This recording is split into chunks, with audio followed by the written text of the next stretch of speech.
Hello, team. Hey, it's Paul here. Great to be here with you live in the group. I'm just going to bring up the group to make sure it's all loading in there properly. Yep, looks like I'm live now. Fantastic. Hey guys, if you are here and you are watching this live, I'd love you to say hi below. I'd love to know who's here. If you are watching this on a replay, please pop replay in the comments so we know that you've seen this. Look, I wanted to jump on. There's no big worksheet today. There's no tool or anything like that. But with all the things that have been coming out with the NDIS lately, with the review and the new legislation, we continuously have misinformation and all different interpretations. But I just wanted to hone in on one thing that was my big takeaway from Bill Shorten's announcement of the legislation and what they're looking at there and what a lot of that stuff means. All right, so I'm going to dive into that really soon. We're not going to be long, but I'd just like to give you a bit of a heads up. I have spent a lot of time, I love learning from history. And so, we've got different businesses, different political parties, and we've seen the changes that political parties make when they come into power and promises. And, you can have your opinions on which party is your preferred and what you think of politicians and all that sort of stuff. But we can learn a lot from them. All right. So when we look at legislation that's brought in, how it's presented, there are takeaways that we can get from that and look, right, this is not the exact outline, but here's a fuzzy picture of where we think we're heading from this. So I really want to be able to just give you a bit of my takeaway. And the one big thing that I really took away from this bit of legislation that's coming out at the moment. Awesome. G'day guys. Thanks for being here. Yep. Hey Mel, if you're there, we are live right now. Yes, absolutely. All right. So basically, the idea of a lot of things that come out, they've talked about foundational supports. They've talked about this idea of the navigators. There's all this stuff from the Royal Commission that came through, and they're all suggestions. And I had my little rant about the Royal Commission. Basically, the Royal Commission was the same as me walking in your house, telling you to paint that wall red and that wall green, and that would make everything better. You can choose to do things or you can choose not to do things. You can weigh up the cost of painting those walls versus the benefit of painting those walls. Regardless of what the information is, you can choose to do it. And a lot of that is around what the Royal Commission was. It was an independent body giving us some ideas of what would be the best things to do to get the NDIS to where it needs to be, to have the effect it needs to have, based off interviews and recommendations and consultation and all that sort of thing. Flow on a few months and we get to legislation coming in around some changes. And they're all, there's a lot of information around that and how some supports are going to change. And we see, people have already talked about funding being cut, but to be honest, you can see at various spaces funding was cut for various reasons in different areas. The issue is funding being cut, it is how are we supporting people with disabilities. All right. So when you guys looking at your service, it is going to become more and more important that you, for lack of a better term, show your work. There are types of disabilities in the NDIS where someone is always going to degrade over time. And I apologize if I'm using the wrong word, but their disability is going to worsen. Maybe it's a disease like motor neuron or MS or something like that. And the idea of the support is to prolong and benefit life, get people doing things, getting access to treatments and support, which is going to make their life more accessible for a longer period of time.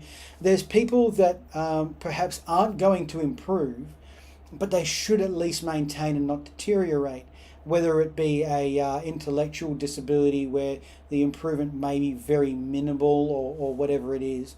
And then there's people who, with the right support, should continue to actually improve.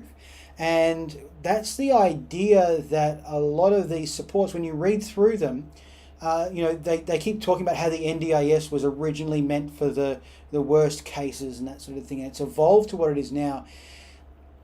the idea here is I want you to remove yourself from the compassionate. Unfortunately, I'm going to ask you to do this for 5 minutes. Remove yourself from the compassionate side. Remove yourself from the empathetic side. And look at this as it's an insurance scheme. Okay? And the idea of an insurance scheme is to get people the support they need to the point where they no longer need insurance. And so if you take that approach from the government standpoint, they're paying insurance and they want to see a return and people get to where they need to go. So if we look at it with the filter of how do we help people get where they need to go rather than just support. And I've spoken to my fair share of providers who are, I guess, that provider who just operating kind of like a daycare and don't particularly, buy into the goal-oriented support. Please know this is a generalization across the board, but when we have a business that helps people really understand, really get on the pathway to their recovery or their improvement or their capacity building or their independence or their skill development, that is something that you can measure and it is something that is quantifiable. My big takeaway from the new legislation is it's going to be harder for providers to do their job. And I think that's a fantastic thing. The reason I think that's a fantastic thing is because the provider who shows their work, the provider who actually solves a problem, not just care, but they can show a process or a program or a series of pathways that they take participants on to help them reach the requirements of their funding, not just use funding. You can take fantastic care of someone with funding and you can really help them do a lot of things, but what specifically are you helping them do? When I say it's going to get harder for providers, and I said that I'm happy about that, is because it's going to make the providers that are good at what they do, that really stand out above the rest, that actually show their work on how they help people, they are going to stand out from the crowd. They are going to be able to help people get the funding that they need. But if you can't actually show the work of how you help people on the goal towards their NDIS goals and reaching the milestones they need to reach, it's going to be a difficult process for you. Now, that is my takeaway on this. If you are actually providing support that solves problems for people in the community, you have a program or a process that people follow that gets results, this is something which is going to help you in your business. It's going to make you stand out above the rest. Because if you can say, Johnny came to us at this point with this, and 6 months or a year or 5 years later is now like this, and you can see that progression, that is an investment on the government's behalf. All right? So, this is an insurance scheme, not a welfare scheme. It is designed to help people get what they need and to improve life on the scheme. So I want you to really think about your business. What results are you directly helping your participants get? What process do you take them through? Much like recovery coaching, there is a process that you follow to help someone get from point A to point B, right?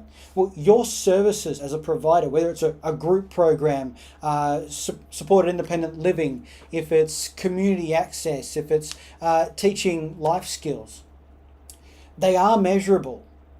And my suggestion to you is learn how to quantify that. Learn how to put benchmarks in so that you can see progress in people's lives. The idea of this will help you when you get to the point of having to show your work as a provider, how you have helped people on the NDIS, how you have helped your participants to not just maintain, but actually improve and grow, right? That highlights who else do I need to collaborate with? Who else do I need to be in touch with? how do I put together a process? It doesn't even have to be a set program, but the process that we can take someone on that they could actually get what they need. This further dives into the idea of really systemizing your business, having one clear niche, serving one ideal participant and then serving multiples of that one type of client. Because then you can systemize your business, you can have systems in place, you can have processes that take people through a journey. Now, it's going to be individualized, but a process is a process, all right? To give you guys an idea, school is a process, all right? And people go through there at different rates, different speeds. Some people have to repeat a year, some people jump ahead, some people excel in art, some people excel in English. I wasn't the English kid. But to give you an idea, that is what having a process in your business looks like. If you simplify with a one clear niche and a process that gets results, you can then find it so much easier to grow because you're attracting staff who want to help in that process. They see the value of the process. They want to work with those type of clients. It means that those type of clients find you easier because then they can see the outcome that they want. All right? So I want you to think about that. If you've got questions about that, I want you to drop them in the comments, or you can DM me directly because we have processes for all of this inside Profitable Provider. It's a very straightforward way of looking at your business, simplifying your systems, and to be brutally honest, making your business more profitable, because when you have a process and a system people can follow, which can be molded to each individual person, it is a far more profitable way to build your business rather than helping this person with this and then over here and finding different support workers that do all different. No. Streamline your business, run lean, get results for people, your business grows. We've seen this on a regular basis over and over again. Guys, if you have questions, as I said, please drop them in the comments or DM me directly. I'd love to have a chat with you about this. But please understand, it is going to get harder for providers to just provide service. What are you doing? How are you showing your work? Is it quantifiable? This is going to help you in the coming years as you continue to grow your business. Guys, peace, love and blessings. Thank you so much. I hope you had a fantastic Easter, and I will see you in the group really soon. Thanks a lot. Bye.